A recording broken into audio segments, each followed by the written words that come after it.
Hello, this is Ray Main here again. Today's Bible reading. If you remember from the last chapter, Haman had coerced the king Ahasuerus to slaughter all of the Jews. He had promised to pay a certain amount of money into the king's treasury in order to get this accomplished because he had uh, had it in for Mordecai because Mordecai wouldn't bow to him.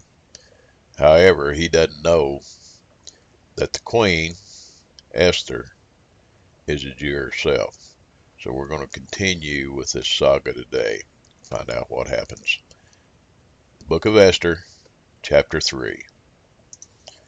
When Mordecai perceived all that was done, Mordecai rent his clothes and put on sackcloth with ashes, and went out into the midst of the city and cried with a loud and bitter cry, and came even before the king's gate, for none might enter into the king's gate clothed with sackcloth.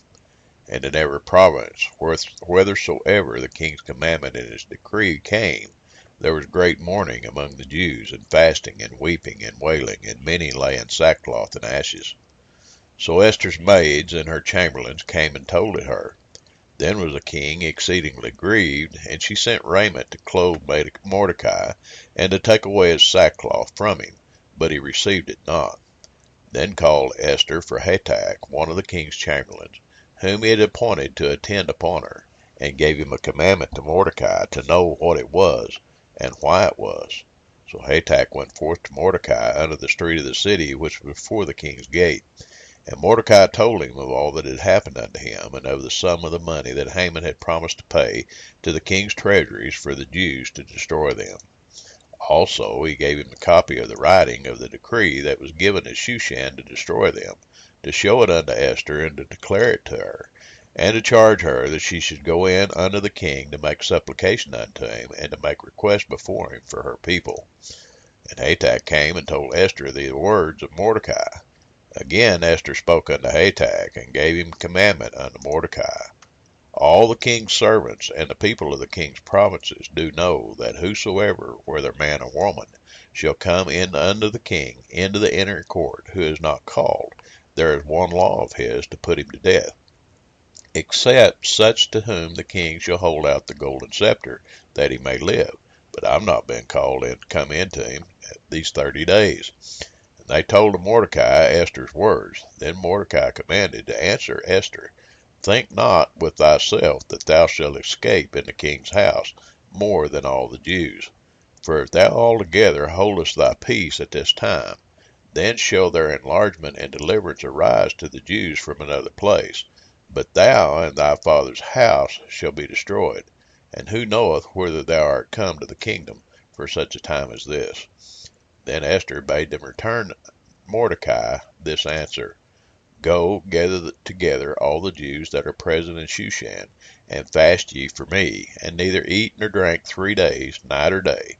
I also and my maidens will fast likewise, and so will I go in unto the king, which is not according to the law, and if I perish, I perish. So Mordecai went his way, and did according to all that Esther had commanded him. Well, once again, here's a chapter that ends in a peculiar place. We've got a lesson here as well. Did you catch what Mordecai told to Esther? He said, look, how do you know but what you've been called and you've been appointed and you were born for such a time as this? He said, he told her, he said, now look, you know, this is his faith in God. Now listen to this. He said, if you don't do it, God will raise up the protection. He'll save Israel anyway if you don't do it. But you and all of your house will be destroyed. In other words, here's your chance. Here's your chance to save Israel. You can do it or not. Israel's going to be saved. But here you are in the place and you've been commanded to do it. You know? The Bible says that whoever blesses Israel, God will bless. So we still need to bless Israel today. But let's expand on that just a little bit. What is God asking you to do today?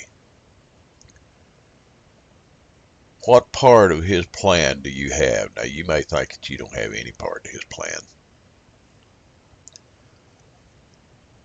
Most of the people that listen to this series, and I'm going to say all of them are being given a chance, but most of the people that listen to this series have a part in God's plan. And you need to understand that you're not necessary. Can I say it that way without offense? You're not necessary to his plan, but his plan is necessary to you. And if he has given you a part, no matter how small, then it's important to his plan. But you have to realize that if you don't do the commandments of God, if you don't do his will, if you're not willing to do what he's telling you to do, then he'll raise up somebody else to do it. So, well, what does that mean to me? You and your house are going to fall by the way. Folks, we need to really be communicating with God.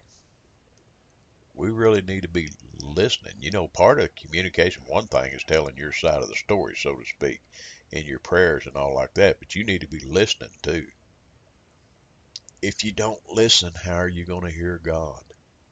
If you don't hear God, how are you going to know what to do? Are you just going to figure it out yourself? I'm going to tell you something. You're on quaky ground. You're on shaky ground. Best be careful. That's the reading for today. We'll see what happens to Esther, because she's made promise to Mordecai that she'll go in to the king. We'll find out what happens tomorrow. God bless.